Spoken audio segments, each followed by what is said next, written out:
Please subscribe.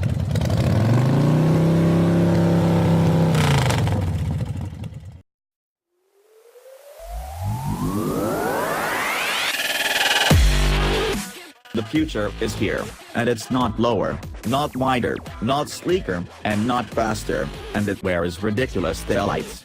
Look past its robot Donkey Kong styling, and the 2018 Toyota Chr is the vehicular embodiment of lazy conventional wisdom as the second decade of the 21st century dissolves away. It's not bad, but it's not trying, either. It's okayish by default.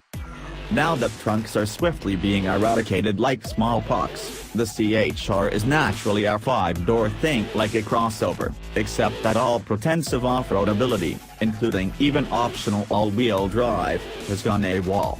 It sort of fills the slots that Toyota used to populate with both the larger Venza and the smaller Scion XD, with a shout-out to the Matrix. The letters stand for Coupe, though it isn't one, and High Rider, though it doesn't ride all that high. As such, it's a philosophical rejection of the boxy-box Scion XP aesthetic that once seemed destined to endure and now survives only in the Chr Xle. The Chr is essentially Toyota's interpretation of the Nissan Juke with the hyphenated nudge to the Honda HR-V. It's bigger than either of those. The 103.9-inch wheelbase exceeds the Juke's by 4.3 inches, and its 171.2-inch overall length is 8.8 inches longer. Like those competitors, it includes similar features such as high-mounted rear door handles and a foreshortened tail. And somewhat like the Juke, the Chr has the profile of a crouching chimpanzee. Ordinary to an extreme. Under that crouching monkey exterior is a mechanical package of astonishing ordinariness. The Chr is structured around the same Toyota New Global Architecture, TNGA, that underpins current Prius models. It's likely that the next Corolla will share much of this cube's basic engineering when it appears soon. It's a unified structure supported atop a strut front suspension and a multi-link setup in the rear. The rack and pinion steering is electrically assisted. The anti-lock brake system utilizes ventilated discs in front and solid discs out back, and the engine is positioned transversely up front, driving a continuously variable automatic transmission, a CVT. Consider every small car conventional wisdom box check. Propulsion comes courtesy of a 2.0-liter member of Toyota's now decade-old ZR four-cylinder engine family. It has dual overhead cams, 16 valves with variable timing, and a relatively long stroke. But it is rated at just 144 horsepower, way up at a screaming 6,100 revolutions per minute. The torque peak comes at a more reasonable 3,900 revolutions per minute, but there's only a meager 139 pounds-to-foot. This is an unpretentious and modest power plant. Modesty and unpretentiousness don't, however, work well with the CVT. Generally speaking, CVTs operate best when lashed to modern turbocharged engines with a thick low end and a torque curve that starts down low and stays flat good and long.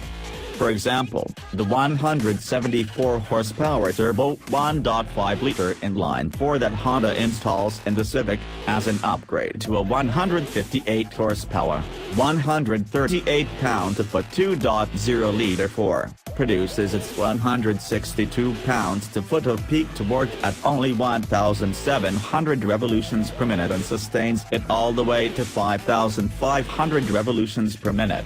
That car's CVT doesn't need to seek out higher engine speeds to find adequate grunt.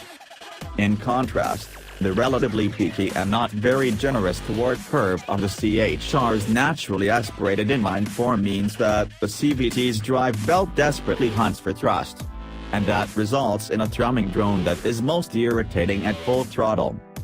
By 2011 standards, the Chr's drivetrain is fine for a CVT. But for 2018 it feels, and sounds, painfully archaic.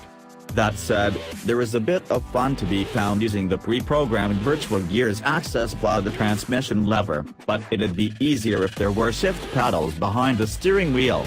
There aren't. Although we suppose that, with this half-hearted attempt at manual shifting, it's better half of heart than no heart at all. Predictably slow.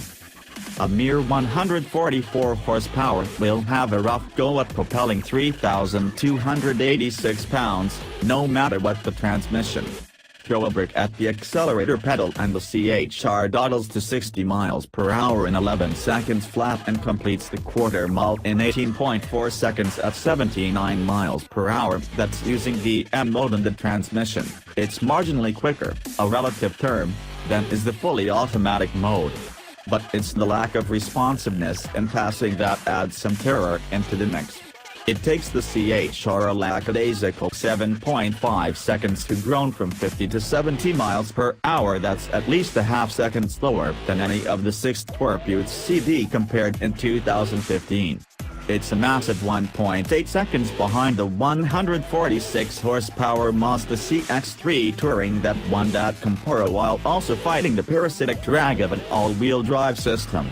Clearly, the CVT murders what little performance potential there was in the Chr. At least it pays off in highway fuel economy. Although we measured 28 miles per gallon in mixed use, 1 mile per gallon lower than the EPA combined rating, the Chr recorded 37 miles per gallon on our 200-mile highway fuel economy test, a whopping 6 miles per gallon better than the official highway estimate. All Chrs come wearing 18-inch wheels inside 225/50 18 all-season tires, and their grip is all used up at 0.81 grams on our skid pad, accompanied by severe understeer. The steering itself is light and the communication through the leather-wrapped wheel is surprisingly satisfying, but the overall result is a competent telling of an uninteresting story. Lots of equipment per dollar. Toyota offers the Chr in 2 trim levels, the $23,495 XLE and the $25,345 XLE Premium, so the XLE part is kind of pointless, but whatever. It's in the feature content for the buck that the Chr shines most brightly. The XLE's standard equipment list includes adaptive cruise control, lane departure warning, lane keeping assist, projector beam headlights, dual-zone automatic climate control, leather on the steering wheel and shift knob, and a 7.0-inch centrally mounted touchscreen for displaying and controlling entertainment and communication systems. The XLE Premium, the one we tested, adds illumination for the visor vanity mirrors, blind spot monitoring, heated cloth seats, a proximity key, fog lights, and lights in the side view mirrors that project the Chr logo on the ground alongside the front doors. The only option on the one we drove was $194 worth of floor and cargo mats. But there are gaps in all of that, too. Toyota's Intune audio suite isn't offered in the Chr. The backup camera's image doesn't appear on the center screen, instead it's in a little tiny square embedded in the rearview mirror.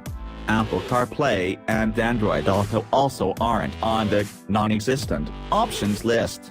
Navigation system? Use your phone, or just know where you're going before pressing the start button. It seems as though Toyota couldn't fully commit itself to the latest technology.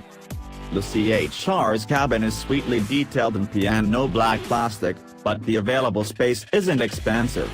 The seats are perfectly shaped and supportive, although passengers in back will be squeezed and may knock noggins getting in beneath the sloping rear roof. That roof also impedes cargo space with the rear seats up. The Soul has fully 5 cubic feet more in that situation.